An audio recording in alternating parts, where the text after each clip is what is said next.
Alors Bruno, Serge, merci de m'accorder un peu de temps. Donc, vous êtes tous les deux présidents de la Corne des Pâtures. On innove, c'est la première année. Alors du coup je te passe le micro. Ouais. Donc on est les 4e présidents. Et on innove, on est coprésident. On est 2 coprésidents. Oui. Parce qu'en fait, la Guinguette, c'est une association. Donc il faut un président, un vice-président, un trésorier et un secrétaire. Et Stéphane qui gère ça, comme il est salarié de la Guinguette, il ne peut pas faire partie du conseil du bureau. Voilà, du bureau. Donc voilà, on découvre aussi. Moi je les ai toujours aidés à monter tout ça. Mais là je m'aperçois que c'est quand même un sacré boulot. Parce qu'avec toute l'organisation, la paperasse, la programmation, tout ça, on ne se rendait pas compte du boulot que c'était. Et puis là c'est la 9e édition. Ouais. En plus la 9e édition, gros changement cette année parce que Pichotte qui était fondatrice a arrêté. L'ancienne présidente a arrêté aussi. Donc voilà, il a fallu se remettre. C'est reparti pas trop mal apparemment. Après, nous on n'est pas là tous les jours.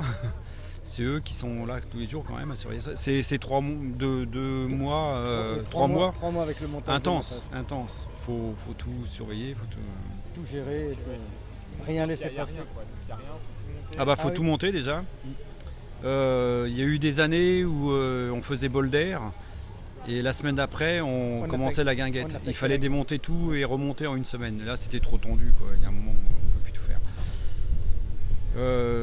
On embauche des services civiques. C'est des petits jeunes qui sont très gentils, mais il faut les briefer, il faut leur montrer. On a nos petites habitudes, on sait où vont les choses. C'est une grosse installation, quoi. Quand même. Ça paraît pas comme ça quand on se promène, qu'on les voit, ça paraît facile. Ouais. Mais rien que de l'installation, il faut compter une dizaine de jours, 10 à 12 jours d'installation pour tout mettre en place.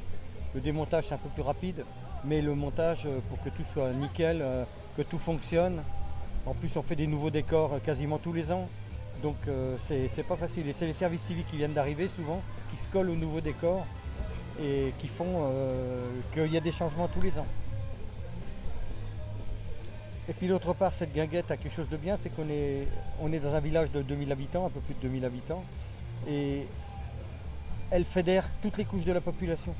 On a des gens de tous les âges de Baule qui viennent ici, qui viennent boire un pot, qui viennent au marché, qui viennent se détendre ici. Et ça, c'est super bien. Parce qu'il n'y a pas de clivage, c'est pas une Guinguette faite pour les jeunes ou pour les 30-40 ans, c'est une Guinguette faite vraiment pour tout le monde. Et ça, c'est super. Parce que les gens, ils adhèrent à ça. Et comme je disais au début, ça fédère vraiment les gens. La Guinguette, c'est un lieu incontournable pour la population de Baule. Ouais, c'est ça, quand on vient, il y a une super ambiance. Ouais. C'est une super ambiance, c'est du bien, enfin, c'est familial. Tout à fait. Oui, c'est très familial, c'est convivial. Et il n'y a pas d'abus, d'excès, on ne voit pas des jeunes qui se mettent dans tous les états et tout. Tout le monde fonctionne bien et je vois qu'il y a des queues pour les repas par exemple. Il n'y a pas d'impatience. Les gens ils attendent leur tour et puis même si c'est 1 heure de queue, parce que des fois c'est 1 heure de queue pour avoir son assiette, hein, Bruno, c'est vrai. Hein. C'est long. C'est arrivé qu'il y a 1 heure de queue. Et les gens ils attendent, ils prennent leur temps, il n'y a pas d'impatience, ils ne viennent pas nous tirer par les oreilles en disant faut vous dépêcher et tout ça. Voilà, donc c'est un lieu qui est très convivial et que les gens aiment beaucoup. Vous deux, vous êtes là depuis le début. Oui, on a vu beaucoup d'évolutions. Bruno depuis 9 ans, moi depuis 8 ans, et c'est vrai que ça a évolué d'abord au niveau équipement, Oui. tout ce qui est panneaux solaires, pompage de l'eau dans la Loire pour la vaisselle, des choses comme ça, ça a beaucoup évolué, c'est du matériel qui est performant. On a une cabine, rien que pour les batteries, pour les panneaux solaires. On a un frigo dans une roulotte aussi qui est vraiment fonctionnel et tout, qui permet de garder la nourriture vraiment opérationnelle, et ça c'est bien. Ça c'est bien. Puis pour être aux normes aussi. Et pour être aux normes, l'hygiène passe tous les ans dans le bus cuisine, dans le bus bar. C'est important parce que les gens savent qu'on est aux normes et donc qu'ils n'ont pas de danger, pas d'épidémie, mais d'infectiologie, de choses comme ça, quoi, par des bactéries ou ceci ou cela. La chaîne du froid est respectée et ça c'est bien, c'est un plus aussi.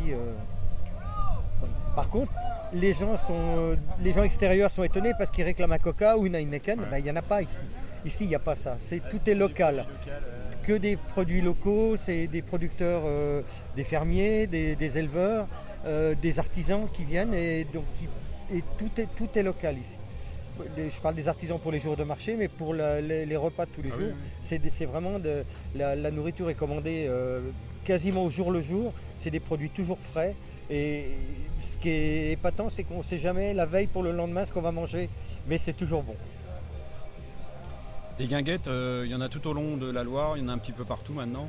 Et il fallait qu'on garde un petit truc un peu spécial pour que les gens adhèrent. C'est pas un bar où on va boire un coup, manger des frites, voilà, c'est autre chose. Et d'ailleurs, les équipements, il n'y a qu'à regarder toutes les tables, les chaises qu'il y a ici. Tout est hétéroclite, il n'y a pas deux chaises pareilles, il n'y a pas deux tables pareilles. C'est de la récupération, mais qui est mise en valeur, qui est restaurée et mise en valeur. Et les gens aiment bien ça, parce qu'il y a des guinguettes qui sont certainement bien aussi pour les gens qui habitent, mais bon, c'est des tables de supermarché avec des chaises de supermarché, un peu de musique qui passe dans les haut-parleurs et on boit des coups, et puis ça s'arrête là. Ici, il y a une offre culturelle qu'il n'y a pas... qu'il n'y a vraiment pas dans d'autres endroits. Elle est très atypique. C'est notre guinguette. C'est la guinguette. Du coup, ça fait 9 ans là, que vous êtes là tous les deux. Ouais. Maintenant vous êtes président. Et vous en avez déjà un peu parlé, mais qu'est-ce qui vous donne envie du coup de revenir parce que tous les ans ça s'améliore. Alors on veut participer à ce que ça s'améliore encore les années suivantes.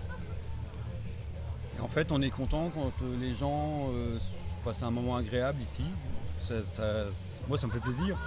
On dit rien des fois le soir, mais on voit que les gens s'amusent, dansent, tout ça. On se dit voilà, c'est bon, on a fait quelque chose. Et en plus, les groupes qui passent, c'est jamais le même type de musique. C'est très varié. Ça peut être de la musique du Moyen-Orient, ça peut être de la musique latino, ça peut être du rock. Et donc chacun trouve midi à sa porte, quoi. Il y en a pour tous les goûts vraiment. Les enfants, ils sont pas délaissés non plus. Le mercredi, c'est leur journée. Les familles, ils sont pas délaissés. Le dimanche, c'est leur journée. Il y a souvent un petit bal musette avec des petits groupes, accordéons et tout. Les gens peuvent danser. Il y a des jeux de société qui sont fournis aussi tous les dimanches. Les familles s'amusent. Elles viennent ici, très nombreuses en plus, parce qu'elles savent qu'elles vont passer un bon moment de détente. C'est ça qui est impressionnant, c'est que tous les jours, il y a quelque chose. Ah, tous les jours. Ouais.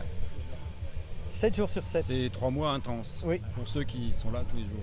Nous, en tant que président, enfin membre du bureau, on voit ça un petit peu de loin. On n'est pas là tous les jours, mais ceux qui sont là tous les jours, c'est intense quand même. Hein.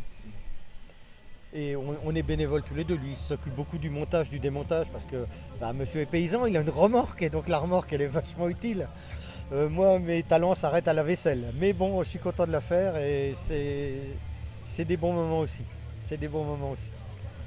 On essaie de ne pas être des présidents fantoches juste pour un prête-nom. On essaie aussi d'être actif dans le fonctionnement de la guinguette. Après, il faudrait revenir filmer l'hiver parce que ça redevient... l'herbe repousse, les arbres repoussent. La nature reprend ses droits. Ouais, et la Loire. Moi, j'habite pas loin. Quand on se promène à pied, là... on se demande s'il y a eu une guinguette ici. Ça fait drôle. On se demande s'il y a eu quelque chose. C'est le côté aussi éco-responsable de la guinguette. Voilà, tout à fait. Ça s'installe, et après ça repart et ça laisse la nature. Et en plus, c'était le projet dès le départ, et on n'a jamais dévié de cette voie-là. Éco-responsable, on est en autosuffisance, on se produit autoproduction pour l'électricité, pour plein de choses comme ça. Et donc la guinguette n'a jamais dévié de cette voie-là. Ça peut être facile des fois de céder à la facilité et puis de changer un peu parce que c'est des fois contraignant de ne pas avoir assez d'électricité, de galérer pour l'eau, pour tout ça. Mais c'est ça qui est bien, c'est qu'elle est toujours restée fidèle à ses principes. Merci. Est-ce que vous avez autre chose à rajouter par rapport à ça ? On en aurait, on ne veut pas raconter les anecdotes parce qu'il y en aurait des centaines à raconter. Sur 9 ans, c'est vrai qu'on a... On a vu défiler plein de monde et tout, et c'est vraiment bien, quoi. C'est vivant, c'est tout. Et on a des services civiques, des jeunes, et ils reviennent régulièrement, ils sont contents de revenir. On en a même qui ont été services civiques ici, et maintenant qui font partie de l'organisation de la guinguette, qui sont revenus, pourtant ils habitaient loin.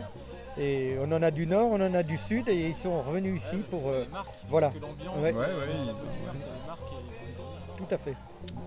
Parce qu'en fait, Baule, c'est un petit village, mais on a de la chance d'avoir un petit groupe qui organise plein de choses. Et une municipalité qui suit. Oui, aussi. Parce que ça commence par le carnaval, ce qu'on appelle carnabaule. Parce que tous les mots sont... Il y a Baule dedans. Après, c'est Bol d'air. Après, la guinguette. Après, il y a un chapiteau où il y a du cirque.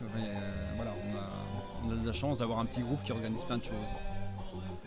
Et une mairie qui nous aide. Suit à 100% tous les projets. Et vraiment, c'est important aussi de le signaler. Et c'est surtout Stéphane Pilet qui est... le grand organisateur de tout ça. Parce que dans tout, il peut y avoir plein de bénévoles, mais il faut quand même quelqu'un qui ait plein d'idées. Et il en a des idées. Et tout l'hiver... Comme disait Bruno tout à l'heure sur le podium, là, il en a 3000 à la minute. Et, il arrive à les mettre en place. Il arrive à les mettre en place. Ouais, on finit toujours. Voilà, en gros. Voilà notre guinguette. Merci beaucoup. Si ça vous va, si ça Voilà. va passer comme il faut. Pour venir dès l'année prochaine, ce sera les 10 ans de la guinguette l'année prochaine. Et ça devrait être bien. J'en doute pas. Avec les 3000 idées de Stéphane à la minute. Merci beaucoup. Merci à tous les deux.